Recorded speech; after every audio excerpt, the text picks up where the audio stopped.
Olá, meu nome é Lucas. Nós estamos na aula de amostragem e ensaios especiais em solos.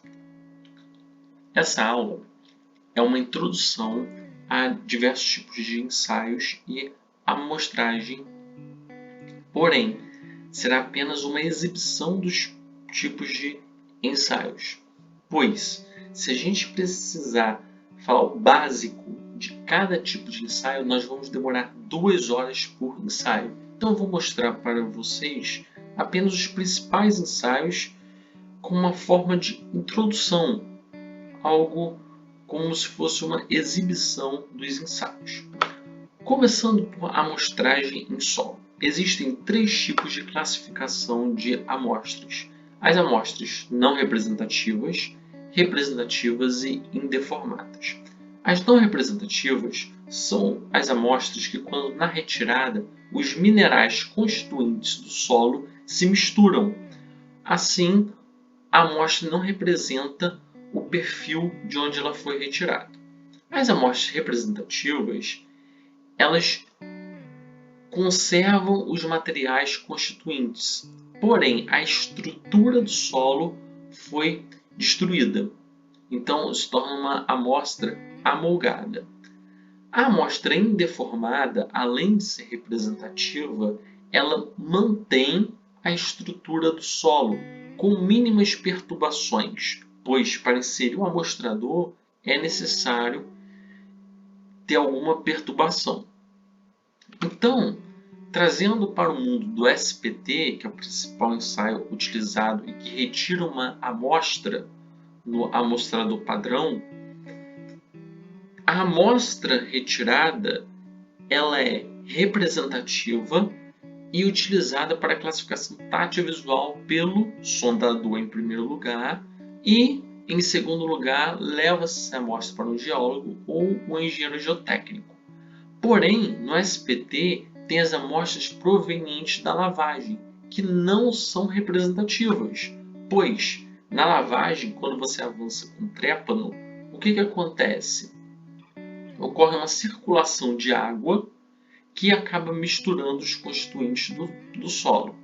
Mas a amostra retirada no amostrador do SPT, ela é uma amostra representativa, porém não é uma amostra indeformada. Um outro tipo de amostra representativa que pode ser retirado são as amostras provenientes à sondagem a trado. Então, é um tipo de retirada de amostras básica. Mas uma retirada de amostra mais avançada passa pela amostra indeformada em bloco, própria para solos que não estão em grandes profundidades e que não possuem nível d'água elevado. Porém, para solos com nível d'água elevado e solos moles, o que acontece? Nós podemos inserir amostradores do tipo parede fina, como o amostrador Shelby. Existe também o amostrador Sherbrooke, utilizado principalmente no Mar do Norte. Porém, a experiência dele em solos brasileiros não foi uma experiência adequada. E ensaios de campo que nem precisam de retirada de amostras. Esses são bastante utilizados, pois possuem potenciais muito bons. O principal deles é o piezocone, onde, também chamado de cone, eles diferem entre si pela medida de poropressão. O piezocone mede poropressão, o cone não. O piezocone pode medir a poropressão em até 4 lugares diferentes: o 1, o 2, o 3 e o 4. Geralmente, mede-se apenas em o 2. Em alguns lugares, medem o 1 e o 2. Em obras bem especiais, o 1, o 2 e o 3. O 4 só aparece principalmente em pesquisas. O piezocone da COP, por exemplo, mede na posição 1 e na posição 2. Então, o cone ele simula a uma estaca avançando no terreno. Então ele mede a resistência de ponta do cone e o atrito lateral do cone, que são fatores ou medidas muito importantes. Porém, tem a poropressão também, que pode se medir em O1, nesse caso, ou o 2. O 2 a gente pode comparar com a poropressão geostática e ter uma ideia do comportamento do solo, forma drenada ou não drenada. E o atrito lateral e a resistência de ponta do cone, essa razão me dá o FR. O FR, junto com outros fatores, pode me indicar o tipo de solo. Então, o cone possui um potencial muito bom para a estratigrafia, porque ele é uma medida contínua. E eu consigo saber mínimas lentes e qual é o material ou o comportamento do material daquela lente. Eu consigo saber. Então, a gente consegue ter uma boa estratigrafia.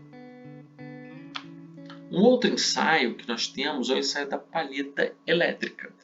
Esse ensaio, também chamado de Venn-teste, ele é um ensaio referência para a medida de SU, ou seja, resistência não drenada, em campo, in situ. Então, nós pegamos a palheta, inserimos no solo e aplicamos um torque, principalmente em solos moles. Então, dessa forma, medindo o torque, o valor de pico dele é o valor que a gente insere na fórmula para encontrar a resistência não drenada. O valor amolgado vai achar resistência não drenada amolgada. Um outro ensaio que nós temos, e é o primeiro ensaio que eu vou apresentar, que não tem foco em encontrar parâmetros de resistência, e sim encontrar parâmetros de deformabilidade, é o dilatômetro, no qual aplica-se uma pressão horizontal nessa espada. Então, tem uma pressão P0 e uma pressão P1. A partir da pressão P0 e pressão P1, a gente consegue constituir um perfil por profundidade, P0 e P1, e o encontro ou uma adaptação de P1 e P0 como variação de pressão e outras contas. Aqui eu não estou focado nas fórmulas em si, mas no conceito. Nós podemos encontrar certos parâmetros, como por exemplo o módulo de elasticidade dilatométrico, que está correlacionado com o módulo de elasticidade horizontal do solo. O índice de material, que consegue me falar se o solo é uma argila, um silt ou uma areia. Ou, ainda por cima, o KD do solo, o coeficiente horizontal dilatométrico, que está correlacionado com o coeficiente de empuxo do solo. Ainda temos o T-bar. O T-bar é uma adaptação do cone, onde retira-se a parte do cone e encaixa uma barra cilíndrica. À medida que esse ensaio é realizado, o que acontece? Nós conseguimos traçar um perfil de resistência de ponta da barra. E esse perfil está diretamente relacionado com a resistência não drenada. E por que não utilizar o cone? Porque para solos muito moles, a resolução do cone é muito baixa para encontrar a resistência. Então nós precisamos da barra cilíndrica, ou seja, uma área de contato maior. Além do potencial ensaio cíclico, que pode ser empregado facilmente com o T-bar. Todos esses métodos exigem uma perfuração, porém tem métodos que não exigem perfuração, como métodos sônicos de eletroresistividade, que são os métodos geofísicos. O que eu vou apresentar para vocês é o Ground Penetration Radar, uma onda de rádio, um radar, para tentar mapear o subterrâneo em pequenas profundidades. O principal potencial desse ensaio é encontrar tubulações enterradas e na hora de fazer alguma escavação você não passar por essa tubulação. Então, em lugares onde a gente tem dutos, onde a gente tem tubulação de água, esgoto, e a gente quer, por exemplo, passar uma tubulação ali que vai passar cabo de energia, a gente pode passar esse radar para entender onde que estão as tubulações e escavar em um lugar onde não vai interromper nenhum dos fornecimentos já pré-estabelecidos. Um outro tipo de sondagem, se é que a gente pode falar dessa forma, mas uma investigação, um outro método, é o método via satélite, que é um método que eu emprego bastante.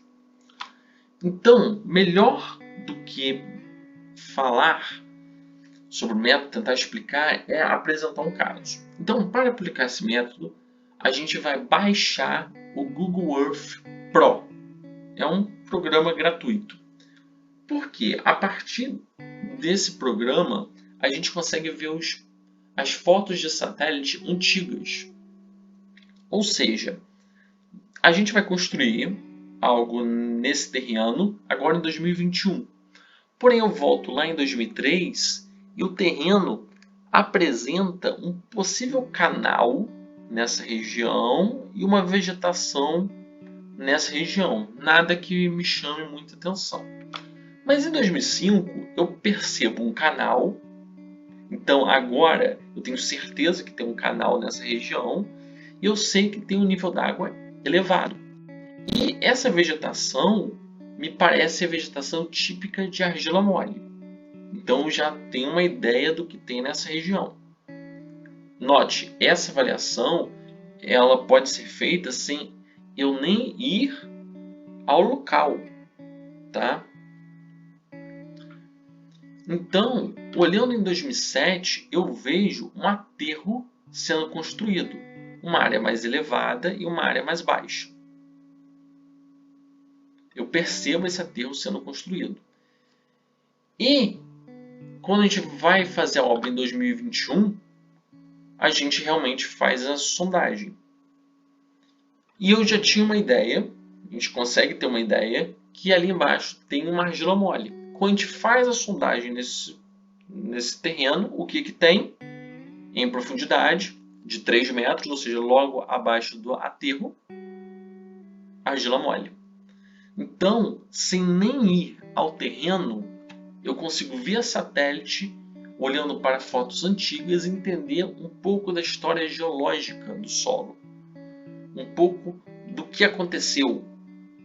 E, por exemplo, eu consigo, nesse caso, que teve um aterro, saber há quantos anos aquele aterro foi construído, ou seja, em qual fase do adensamento eu estou. Tudo isso por uma ferramenta gratuita. Então, pessoal, a gente encerra aqui essa aula. Foi uma aula introdutória. A gente passou por cima de vários ensaios. Cada ensaio desse, cada detalhe de ensaio desse, demoraria horas e horas para a gente falar o porquê. Então, aqui foi apenas para apresentar ensaios para vocês que são complementares ao SPT. Ensaios que possuem um potencial muito grande. Até a próxima aula.